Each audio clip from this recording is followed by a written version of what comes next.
nze singa Muhammad nali wakufana nibadde nafadda cause bakazi bangi baagala kunrepinga sikulimba tebakwagala bagazi naye n'okurepinga forcefully they want to force you nga tugendeyo ku tours omanyi bino bikampingi nga bagala kunrepingira mu tent otegeera naye nagaana Muhammad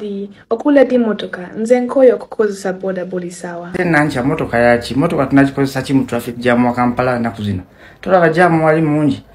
boda ali flexible boda esobola kutuusa bwayagala genda mu dakika ntono Sebo nze nkoyo kundabira buli wengenda abantu bangamba omuzungu alinya boda kale genda kwawa babikugamba simanyi bikulabisa genda bagikugulire nze tomanyira naye musajja gwe oli mukodo nnyo tovaako sente kambere mukodo sente zange zizo Nankya namutwala wali nemulisa Rolex wale yajja nemutwala for swimming awo kujja kalanda nangamba njala ennuma nemugamba sirina sente yali ayagala agenda ku Javas nemugamba tugendera yali tufuneyo ka Rolex awoma nemugamba njagala kutuwalinga the place newefula ali mu kutuwalinga kumba oli mu budget nga nikwebuzabuza n'okuba budget nengenda nemugulira Rolex nasanyuka netuddayo netuswimming netugenda waka nemuwayo 2,000 za transport wangi 2,000 zoka ngoyagala nnyo sente zo ayina okwongerako ziza ate nze muwe zonna kyova olaba nkugambye abasinga naku zino ife batukowa lwezo mbeera zetubeeramu manye abakyala abato naku zino nze kyenalaba baagala nnyo bashuga daddies lwaki omanyi fe abavubuka batono tetulina bingi byakubawa kati bali be babiina akuvugira ne mu Range Rover akutwala mu 5-star hotel guna mutwala mu lodge ya mutwalo oloza bawala bebe baagala ki bagala 5-star bagala mmere nungi gotajja mutwala no ku lodge ya mutwalo then omutwale wali omulise katogo nga wali ku 5-star sobola kulya chicken biryani bintu ng'ebyo ebya bbeeyi byebaagala bawala basinga. Programu eno ekutuusibwako aba Pasha Styles Fashion Store abasangibwa ku Ham Shopping Grounds Block U shop number U78 ne U79 basuubuza ate naawe agula kamukamu. Balina engoye nga t-shirts, plain nezo ziriko ebifaananyi, sweater shirts, jeans, shorts, capes, unisex pants, jumpers, MCP, branded stockings, sweaters, kosa ne jacket. Basangibwa ku namba y'essimu eri wansi awo ku call ne WhatsApp naawe ayagala okudelivalingira mutegeregana. Gwe ayagala cakes eza buli kika n'okuyiga okuzikola, Morris Cakes and Bakery Limited bakola cakes eza birthday, okwanjula, baby shower, bridal shower, mu buli design yonna gy'oyagala, traditional cakes n'ebika ebirala. Balina donuts, bread, eby'omulembe. Basangibwa Wakaliga okumpi n'akatale k'aba veteran. Ku namba z'essimu z'olaba wansi awo ku call ne WhatsApp, kola order keke kutuukako yonna gy'owangaalira. Gwe ayagala okuzimba biodigester oba septic tanka ey'omulembe guno giyite kaabuyonjo etali ya ssente ate ng'egenda mu kifunda, tewunya ate tenunwamu, oyina ssomero, oyina ddwaliro, mizigo, maka. Kubira abaali Hila Holdings Uganda Limited ku namba z'essimu z'olaba wansi awo ku call ne WhatsApp babere ng'ate bakutereereza ebya kaabuyonjo mu kifo kyonna ky'oyagala ogiteekamu. Arapex Tile Adhesive and Grout eri ayagala okusiba tayo ze zinywere mu ddiiro, ku lubalaza, mu kisenge oba mu kinaabiro, oli wa ddwaliro, oli wa arcade oba ekifo kyonna ky'oyagalamu obugumu obw'enjawulo olw'ekirungo ekiteekebwamu. Amwetaaze genda mu hardware ekuliraanye Sidin Tile Center ku Salama Road, kosa n'ennamba z'essimu nga wuziraba wansi awo ku screen yo. Tuli ne Muhammad the TikToker, the man, omusajja wa Kyabazinga. Pozi musajja wa Kabaka Kyabazinga. Musajja wa Kabaka. Musajja wa Kabaka. Nakugamba neddira mamba Neddira mamba. Nze Kizito. Kizito. Weerabidde. Mbadde nerabidde. Kagamba nazaaliweyo mu Busoga. Kyabazinga more respect Kale ndi ne Kizito Muhammad musajja wa Kabaka ate era nga yasala Nairo nze lujja tuzze okubeera nga ate tunyumyamu freestyle. Manye kikyaliko tudde. Ogamba otya leero? Ndi bulungi ogamba atya muganda wange? Ndi best nnyo. Nange ndi bulungi. Kampala agamba ki? Kampala mulungi naye ennaku zino just tuli busy omanyi mirimu tunoonya sente ennaku zino zaabula tekyabeerako nnyo ku TikTok nga we twabeerangako ku lockdown ennaku zino Kampala tuvuga speed tulina okunoonya sente kitegeera omuntu alina okunoonya sente osobole okusasula renti osobole okulabirira muzaddewo kati ffe mu bayindi ife abalabirira muzadde okitegeere kati nganze Muhammad nina okunonya sente ndabire maama wange muwe sente zigula mmere kati ani anamulabirira I have to go and work nonye sente that's why tukola mirimu kozi gwe tokola ku bino osimala kugula poloti wano kuzimba nze nti abafere omanyi abafere bali bati bafere bangi naku zino nali ngenza kugula poloti lumu ne bangamba ya milioni 5 nendaba it doesn't add up nga plot 100 by 100 eri awo mukono ngamba milioni 5 kumpi nekkubo waliwo plot esobola kubeera milioni 5 kumpi nekkubo bali bakufeze nange mbitegeera ndi mwana wa kibuga okitegeera bali banfeze kati milioni 5 wazikola milioni 5 weziri kati nze omanyi okugula ttaka wano mu Uganda tolina genda mu babroka olina okunonya seller direct atunda yennyini katugambe gwe lujja olina ttaka lyo nina okujjawo direct nonguza direct nenkusasula nze singa nfuneyo chance wenja okugula ttaka naye si kati wanga naku zino brokers bangi osanga second man, third man, fourth man kati nze ebiseera ebyo kirabika nagwa ku 50th man okitegeera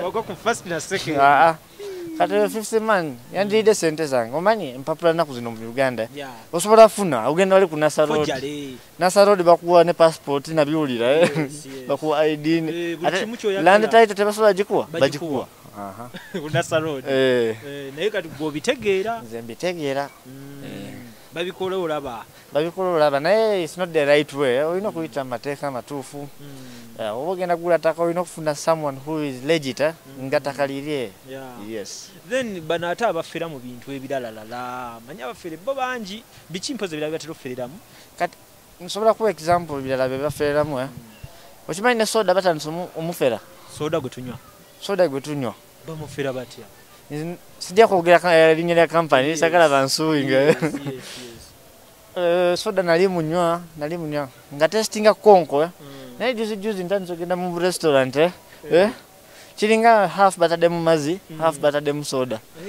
okitegedde nti luli twamushakinga nga nagira kati naku zino temukyali gas omanyi naku zino machine ziri buli wamu osobola funa machine ya buli kimu ebya packaging ne mukatwe osobola genda nga bakola soda eyo kampuni ziyita katwe nezituferere olaba n'amazzi mazzi agasinga nago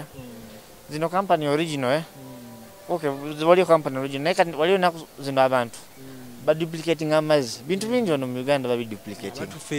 nga batufera engato at least engato eyo otambula negwawo naye kati eyo ogenda kukosa bulamu bw'omuntu oli kuduplicatinga kintu totreatinze bulungi you are risking people's life bantu balina okulekerawo bintu ng'ebyo so okutwaliza ewamu bwo obulamu sofa obusanze otya n'abaana Uganda nga wekijja kitambula obulamu n'abaana Uganda musanze bulungi abaana Uganda bo bayisa bulungi nakugamba most of the time 99% of the Ugandans are good katulaba wano wetutudde bana Uganda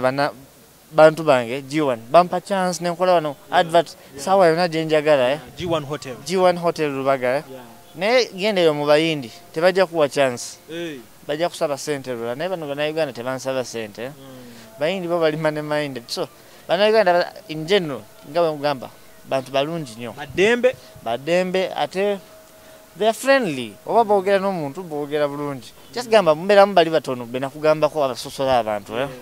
ng'otambula mukuwa kugamba ddayo wammwe simanyi Amina akomawo okitegera bwe bali bagamba tebabula abo babeerayo Amini akomawo ddayo wammwe Amina agenda kuzuukira kati omufu azuukira batya musoke muŋŋambe omufu azuukira atya kati naye yafa teyafa so in general bana Uganda bantu balungi nnyo kati nga gwe oli muna Uganda naye on welcome nzo ano mpadde interview mu bulungi ate nkukubirako WhatsApp tontwala nga foreigner Muhammad Kizito kyaliwa ate no interview yakubiri not so ate uli musiramu munna ebiseera ebisinga batugambanga nti mmwe gye muva ebuyindi eyo mbu bakkiririza nnyo mu bino ebintuntu ebirala nte biki kati nange bantu balowooza muno ebyo bintu mbikiririzamu kambagambe nga olaba wano mu Uganda ne mu bayindi mulimu abayindi abasiraamu mulimu abahindu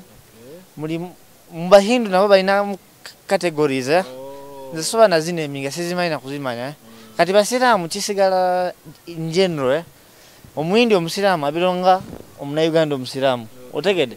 obusiraamu tebukyukangako busigala bwe bumu oba osala alfatiha neoli asala alfatiha buli sura kisigala kyekimu naye mu bayindi osanga mulala asinza muti omulala asinza ente wali mulala gwe nalaba nga asinza busabwante gye bali gwe sakinga wali balala bakola statue ya Donald Trump wabalabako bakola statue ya Donald Trump muntu akyali ali ku nsi ne batandika omusinza kyova olaba mu India si buli omu asinza gundi buno bu statue olaba nze nange ebiseera ebisinga abantu bandaba ne bambuuza Muhammad bakwokyawa banange nze mumbuuza batya banjokyawa ate nze banjokya Muhammad bamwokya lwaki tebakwokya ne musiraamu banziika bali ekibeeretera okubokya babeera kati bali bebokya abantu anti kati eddiini yawe sinange simanyi bakikola batya okwokya ate nze sisobola kulimira maaso ga muntu gwe bali kwokya sisobola nabiraba bintu bitiisa nawulire baba bakwokya ne batwala evvu alaba in the process omutwe gubalukanga bomu wali okimanyi gubaluka nogulaba ebyo bintu sisobola nabiraba so awo abatali basiraamu bookya bamaze omwokya olaba eryo vu kati nga wano mu Uganda bali kubata ne baliteeka mu nswa omanyi enswa eno pot enswa ne bakakavalinga ne kagoye kati ne bavuga paka ku jinja River Nile okugenda ku River Nile ne bavuga ne boat ne bagenda almost makati ne bateka mu mazzi ne bagireka egende n'ogenda wootyo abo babeera nga bayita batya soul mu Luganda soul y'omuntu omwoyo bagamba kati omwoyo bagutadde free ne gugenda gugende gweyagale kiringa ffe basiraamu baba bakutadde mu ttaka tumumaze kati is in peace arresting in peace kati naabo okuziika kwabwe basamba twala tuli bwerere okwokya siko kukomaawo okuziika kulinga bakutadde mu mazzi nebakutwala tegede knowledge gyendina nze I'm not one of them nze ni musiraamu naye knowledge gyendina so gwoli wakufa bakuziike in one day yeah nga ife basiraamu okimanyi wofa bakunaaza bakwasa uzu bakuteekako sanda kigoye kya white ne bakutwala wakola bibi katonda yanakumanya nawe wansi yakulamula wakola birungi katonda era still ajja kulamula kozi bakuziika wa omanyi basiraamu tolina specific place gy'ofiiridde bakuziika kati for example wogufiiridde Kenya kale niya wali abasinga bafiireyo bweru babaziikireyo twala example ya Idi Amin teyafiireyo bamuzikire basiraamu it's not advisable okutambula ne maiti obeera ogiwonyabonya so nze as I can so wandi wano banzika no kololo oba nkowe awakiso ate wala toyagala kuziika mu kyalo oyagala wano around town ne in future nze kyemmanyi wano kololo bifo bigenda beera nga biweddewo bantu buli lunaku bafa juzi nabadde ngenze kuziika tata wa kyali wange naye ndaba kati entaana zituuse kumpi ne gate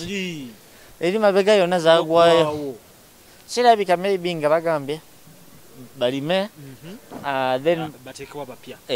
bapya nolowooza abasiraamu bwe babikiriza tebasobola babikiriza nawe wadde olinayo taata osobola bakirizayo mujjayo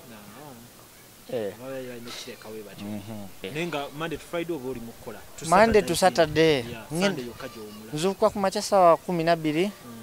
nengenda ku mulimu bayisaawo emu nkomawo 12 lwegulo nga nkooye biseera ebisinga kati kyova olaba nnaku zino mbadde sikyakola nnyo videos okay nkola naye buli bwe nkola nnaku zino of course already I made a name on TikTok zitrainingirawo but I'm not doing like before nali nkola daily ate ne TikTok nnaku zino batuwadde guidelines eziri strict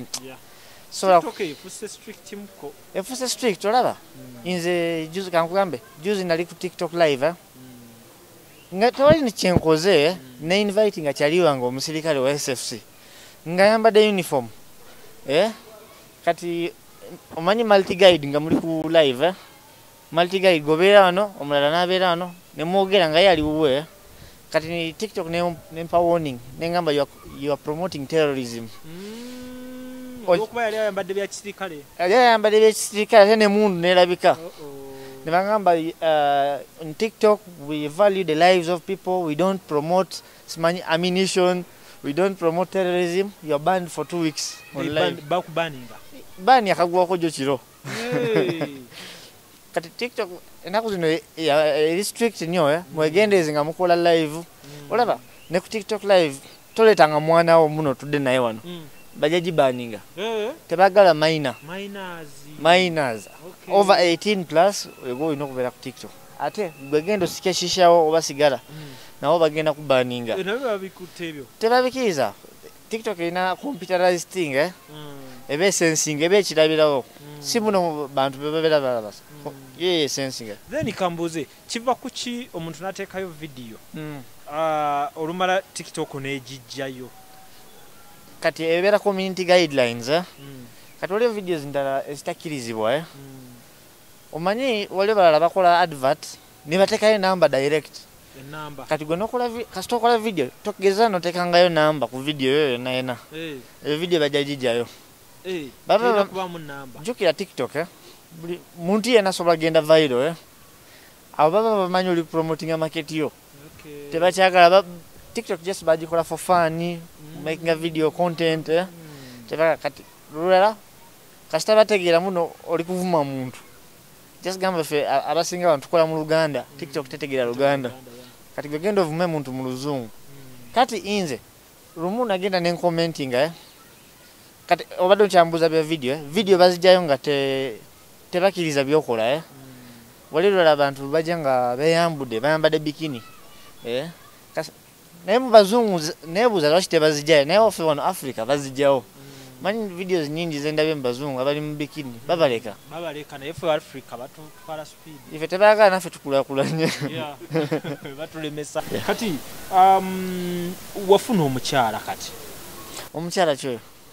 nasembayo nga tolina mukyala muzungu mulaba simana naye muyindi muzungu mu Germany wafuna omukyala mu Germany si mukyala wange just chali wange twe meeting awo ku TikTok namusanga naye nga ayogera Luganda nendaba potential ye nengamba naye asobola kukola comedy nga bu video bwakola bunomo mula ali kulya papaali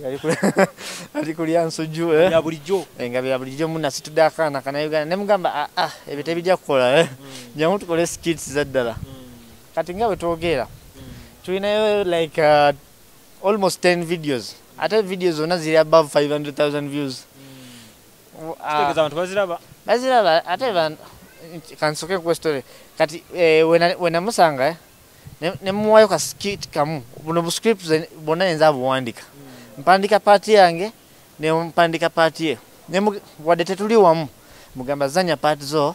nze nenzanya zange wamaliriza ziza zinsindikira kati nze nembugatta kati okubugata tuberanga abanyumya no conversation abadde wano Masaka but as for now bwetwogera yazeyo Germany naye ajja kukomawo musawo doctor yes agenze okusoma ne wano abadde aze for maybe internship so TikTok okola naye kati nkola naye bo script mbuwandika naye nayakola so si mukyala wange kati badde nzijukidde kintu video tubukola script butambule kati buli wentambula Nankya naye angamba buli wagenda bamubuuza Muhammad aliwo kati ensi yonna yamutegera as we speak yafunayo opportunity yo kugenda ku NTV bamukyaza ku Spark TV tebamulaba ku Spark TV bamuleta Nankya eno program ebena saa 2 kitundu home what come home okay yasanyuka bambi omanyi ye Nankya linnya lye yaddala bamuyita Amra naye nga nze weneetuma Kizito ye Nankya okay Nankya abayeddira ki mamba kati tuba tetusobola kwekwana tuli ba Luganda gwe Nankya tetusobola kwekwana naye eri mabega maybe tusobola kwekwana nga bantu tebalabye naye wano video tetusobola kwekwana naye videos bwaffe bwe tukola mostly tubeeranga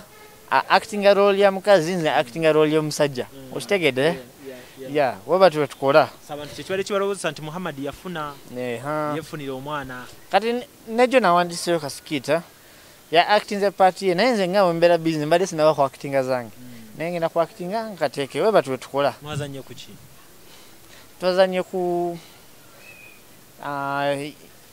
nawandiise script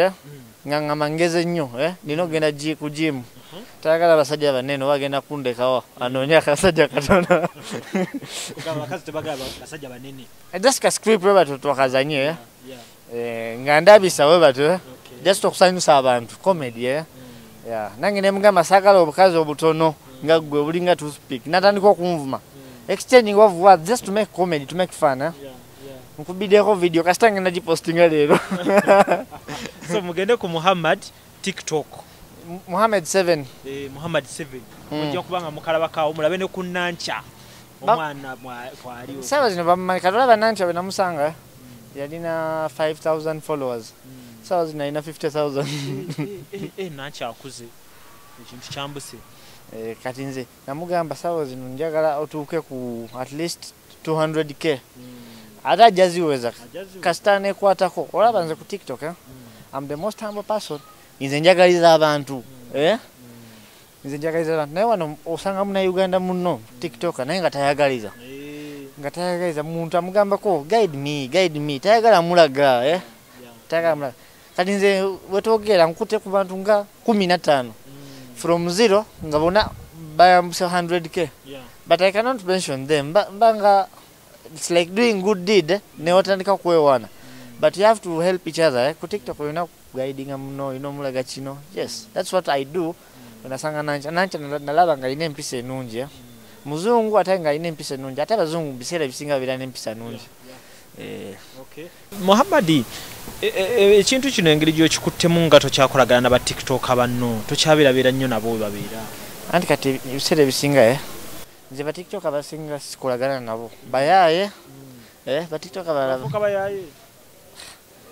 wali yanziba sente za challenge sigenda mwogera erinnya omakola challenge wali omuyimbi gwe bayita luxury music ndoza wakamulaba yakafulumya nyimba mpya yakwata sente nga sente ziwera nangamba nonya ye ba TikTok azeta ina time yantwala ngamba sadda we kati inze nentandika okunonya nsasula ono nga nonyamu bamaanya basatu bali ya sente mpaka kati baganya okula challenge sente baganya ozikomyawo batyo abantu bakola naku zino you have to be trustworthy omuntu akwalidde omulimu kola tomanya next time agenda kuwa deal ndala kati awo wenkomye okubawa deal abavuddeko so ebiseera ebirala nze si associating nabo because most of the time I'm busy edda nali tugenda nga wali ku Kingdom Mall ojjukira Kingdom Mall nga TikTokers bangi TikTok gather nali ngenda nga okay Sefco kyali wange ennaku zino bantu bali busy olaba ne Sefco ennaku zino ali simanyi yabulirawa Sefco twali tu meeting tukola videos duina meeting yako ne Jose Chakala ne tukola ka skit ndoza bakalaba there's some TikTokers I can associate with naye mulimu abalala bali disrespectful nga bo baloza bamanyi siri kubazalawa siri kola kintu kyona but bo baloza muno they on another level that's why most of the time I don't meet them nasigala content wange so nomukola nzeka kwata simu yange nenjogera ekintu ekiri fane nentekayo nekitambula ate omanyi n'owandiika script manyi n'okuwandika kati inze I think this is the second interview from the time we met mfunyemu bingi with my talent nsobodde ogendaho to act with DSTV series yes ne just gamba twafuna misunderstanding terminating contract omanyi wano mu Uganda tebagala kusasula bulungi ate oba okkiriziganya kintu n'omuntu muno ngenda kukola kino kintu ngenda kuwa zino sente otuuka bali ne batandika okwekyusa ne batandika okwefuula ng'omuntu olina okutambula olina ogenda wala for the set okay nkozeko acting mu film nga bbiri olina ogenda for set jukira you have to count the transport ate tutatambulira mu taxi ng'oli mu budde olinya boda olinya boda tebabiraba lunaku lulamba basobola kugamba bakuwa $10,000 okay that is fine kati nze gye nali ngenda ku DSTV nga bayagala otandika ku actinga kuva ssaawa emu ku makya bakureleasinga ssaawa 6 ssaawa 5 kiro ku $10,000 really that is not fair nakikolako like 3 days nengamba sikyayagala it's better mbeere waka jukira your life is at risk oba okomawo kiro but nsobodde okufunamu that opportunity to act movies I think nagenda ne kumwasuze mutya that is also another achievement nagenda kumwasuze mutya never take even to UBC at 7 at 9 you know so I appreciate the fun bange bamfude kyendi there tewemanyiza abakazi semanyiza abakazi most of the time mbera nzeka ate nze ndi single kyovula baneyagalira bulamu bwange singa bana babera ne bakazi kati inze ngeri wendi single I can meet any girl sawa yona nsobola kugamba jangu tulio nange tukole video jangu tukole but not more than that abakazi batyako ki ngejeko kusasanya si kusasanya kokka abakazi abasinga balina obulwadde mulina okwekuuma era abavubuka nze mbawa advisor nze singa Muhammad nali wakufana ndibadde nafadda cause bakazi bangi baagala kunrepinga sikulimba tebakwagala bakazi naye n'okurepinga forcefully they want to force you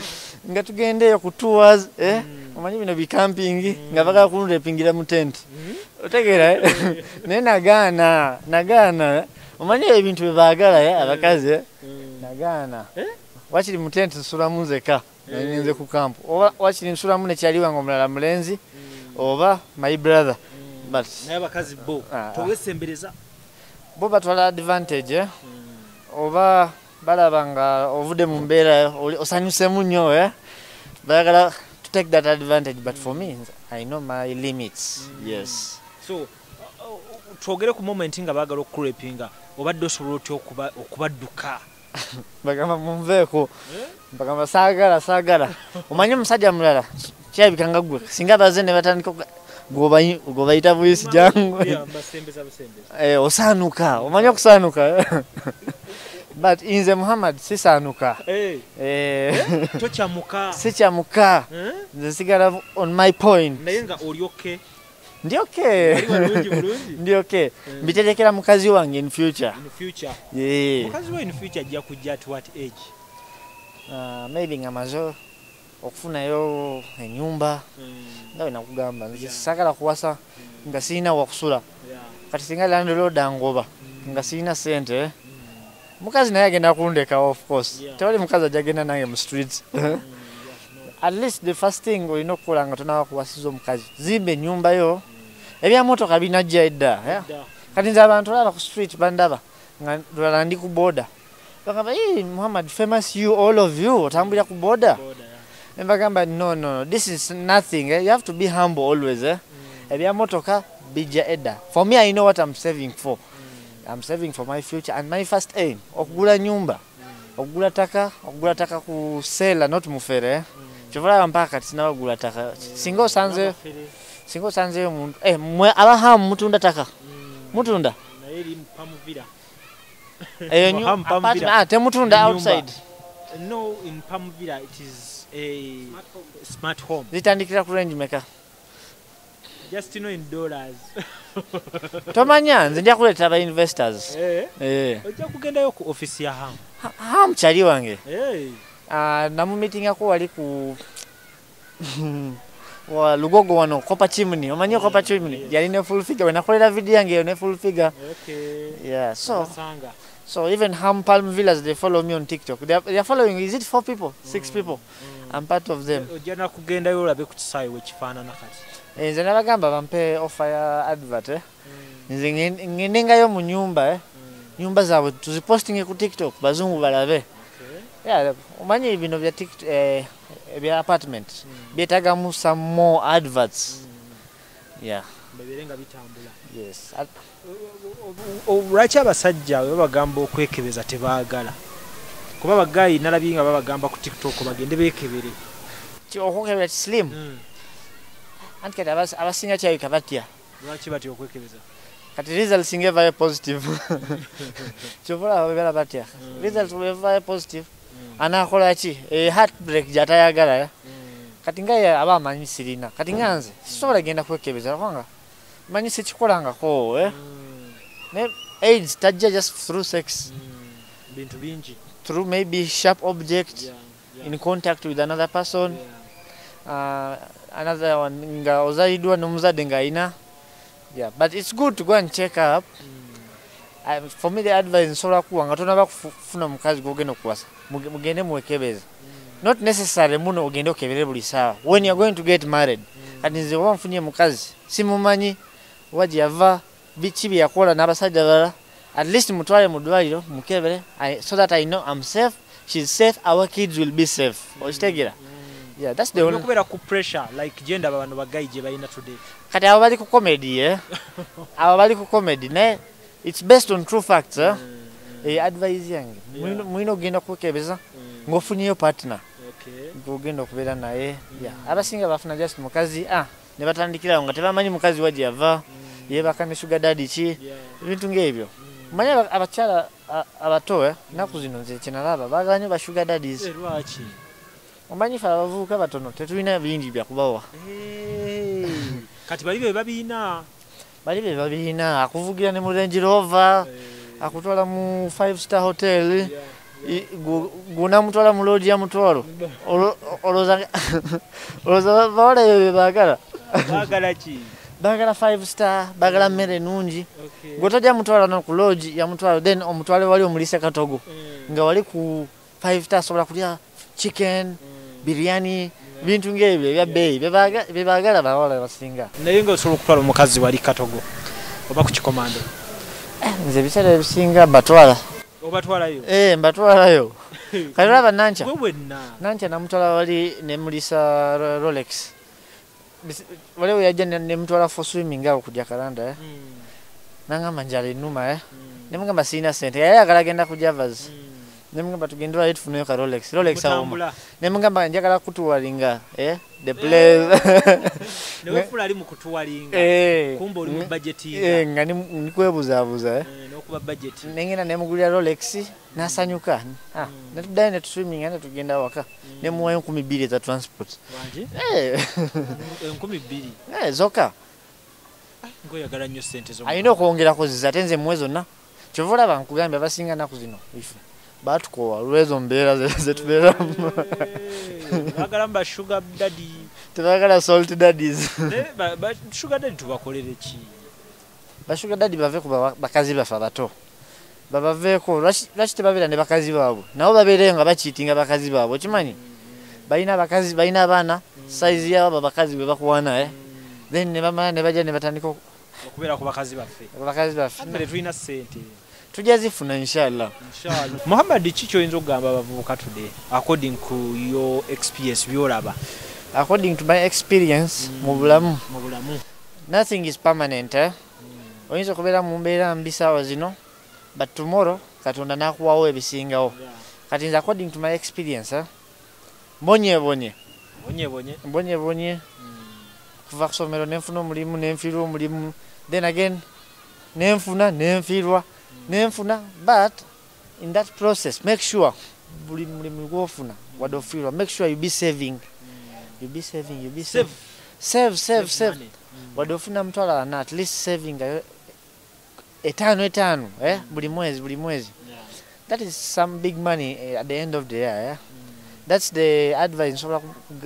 kuwa abavubuka musavinge wadde temulina emirimu in future ezo sente zisobola kuyamba osobola gulawo business katono enaku zino business etambula online mukole business online kati mugende musome app developing omanyi app developing you develop an app kati katugambe lujja olina business yo yangato otuna ngato duuka baliyitayo bati nongamba oyagala nkukolere app ngeri kulinya lya duuka muntu kasita agulawo app alaba products zo zonna ne price Umanyi ku app developing kuliko sente meka? Buli app gyokolera muntu bakuwa $200 $300. Buli app gyokolera muntu ezo ziringa $300 linga mutwalo nga meka? Si 1.2. So imagine okozenga app abiri umwezi. Tuli mu millions zo abiri.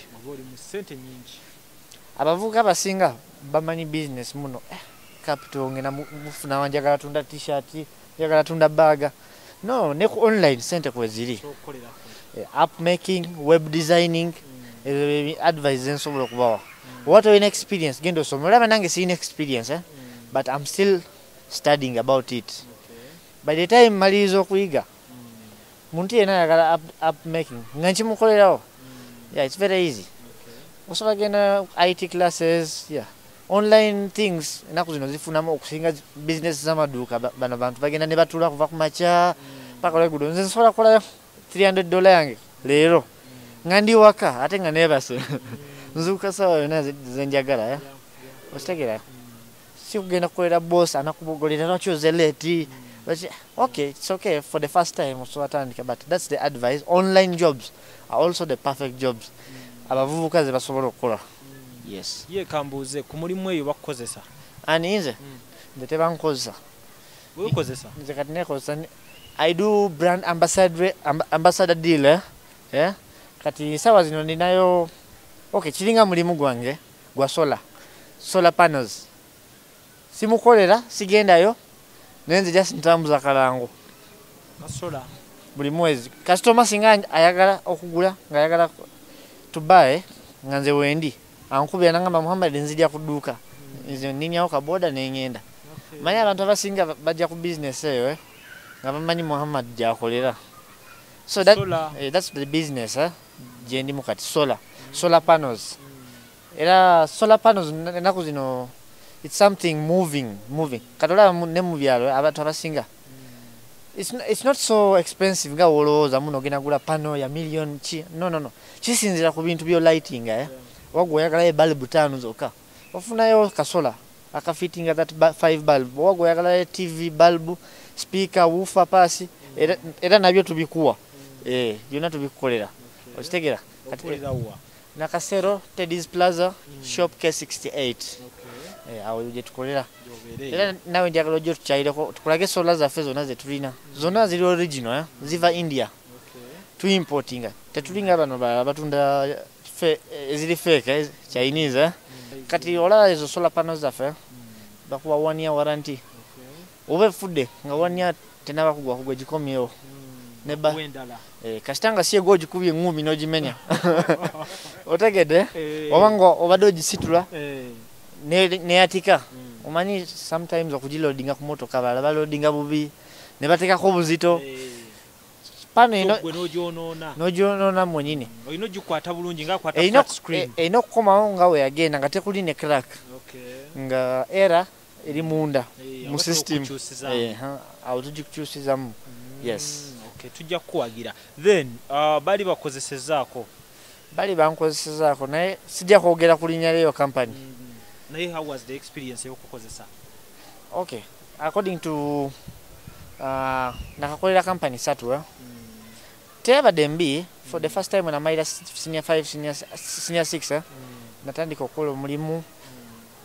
Okay, nali sina experience y'omulimu Omanyi nga tolina experience bagala kunyigiriza.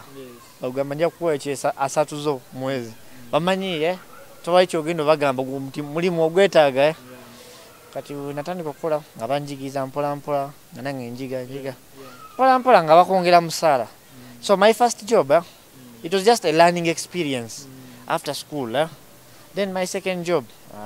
it was okay. Everything was smooth for me because I had experience from my first job. Then third job, walk over. Yeah, but it's okay to work for someone, but sometimes a journey pressure, a journey stress. Mugaga wadozeko dakika 2 late. Tayagala kumanya. Oli late. Babanzi jinali nkwera ne dakika 2 bakusala. Dakika 2 dakika 3 late bakusala. Wali machine. Machine oteka mu face. Ojimanye? Face recognition. Okay, presence you. gwe leero oli toliwo tolinga egyo osobola bafera yoyita mu mashini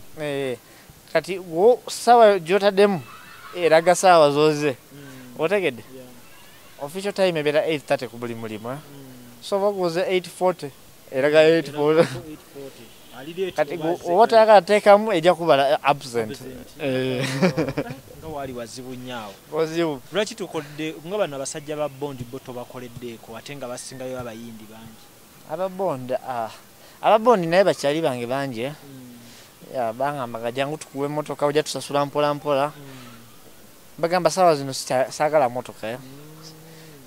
temukola bizinesi eno yakutunda motoka yo tusobola bakolerako nsobola bakolera naye bangi bampise bakolere advert naye kati ku advert zaabwe baagala muno nze nsooke nfune customer agule then bansasule kweza which is very hard very hard si buli omu muno ogenda mujja mukubo jangu ogule wish eno jangu ogule ipsam it's not easy oba omuntu ayagala kukolera advert gwe just mu advert mwesige ne sente mugambe kwata ezinana tulabe jukira zino views zetufuna nga gwe lujja views zofuna naffe views zetufuna ku TikTok they are almost the same jukira video jatambula almost whole Uganda bantu bajja kutegera kumbe Muhammad wano gula motoka so next time any fan of mine alowooza gula motoka ajukire yo video okitegera basically tebera muno agenda kujja agulirewo ne ebe spreading information about your company but never kutegera so tabasinga bagala muno offering through commission which is very very hard it's not easy yeah right that is ekibozi kyaffe ne Kizito Muhammad for today tugenda kukoma wano tewali buzibu naye manyi nti Saudi Arabia abalaba videos obadde okimanyi era bafaani bange abasinga Basaudi bafaani bange abasinga Basaudi nina bakadaama bangi abava Jidda Mecca era abasinga batraining Saudi okimanyi Phoebe yavao wali ono gwe posha nina bakyali bange okay fan base yange esinga mostly like let me say 60% bali abroad bakola mirimu gya kadaama sekadaama babuuzeeko nga tugenda kambabuuzeeko olaba nange bangamba ndi sekadaama Uganda kambabuuzeeko okay guys ebadde interview yaffe leero kambatumireko bakadaama bonna Lucky Fashion Masombila bona abatulaba I cannot mention all of you mwena bali UAE mwena bali n'abavubuka bonna temugamba muno ntumira ku K's nemo kutumira bakazi bokka yeah that's it Katonda kume greetings to Nankya kale nawe Katonda kume amina kale zerujja tukomye wano paka program enaddako baganda bange amanya gange nze Nsubuga Mustafa nkola ne Alihira Holdings kakati nanyini nyumba eno yesiimye nnyo lwansonga nti eno biodigester era emigaso gyayo egigirimu gyagenda ofuna ekisooka tagenda keera lunaku agambe nti bannange septic yajjudde nti nno ajjaleta ekimotoka ate kimuggyako ssente ng'olwedde yagizimba so biodigester tegenda keera ku makya nti ejjudde so nawe nkikyo ogwo mugaso gwe gusinga kubanga eri gundi yaffe twagikolanga naye ate era still ng'ejja neekulya lwansonga nti ebeera etuuka n'ejjula so etuuka ng'esigala ekulya wadde ng'ate wagiteekamu ssente yo nnyingi ekyokulala nti beauty ye egenda vaayo eya compound nti nno pavers zigenda kuva eri engulu yonna gye mulengera paka eno amazzi era gagenda draininga gano ag'enkuba nga gagenda mu kaala akali ebbala awo nti nno beauty y'olujja egenda vaayo bulungi nnyo newe manjagala simbawo muddo kisoboka n'oba oyagala simbawo muddo ogwo kubanga kati singa owa kamera waffe akulaga nti nno system ogira nti eri wansi fuuti bbiri kweno level kwe tuyimiridde wansi fuuti nga bbiri so omuddo kakube gulina emirandira gitya guba gujja mmera yes bannange tetukolera bagagga bokka ate era tetukolera tetusijja bayita baavu omuntu wa wansi omufuna mpola fenna gye tuggwa nange ndi mufuna mpola so sikolera bantu sina kika kye ngamba mbuno nno nkolera baneeno wabula buli omu era buli omu nga bwozze bwe tukola ki bwe tukwata kati Alihira Holdings Uganda Limited tusangibwa Kamoocha Prince Charles Drive plot 45 Kamoocha we wali offices zaffe tuyine namba z'amasimu esooka ya Airtel 07017669992 neya MTN 0789224230 abasinga batumanyira mu biodigester kuba bwe tuvudde nnyo mu kamera naye nga baklanti baffe abapya n'abakadde bagenze bakitegeera nti no ne general construction yenna mwetuli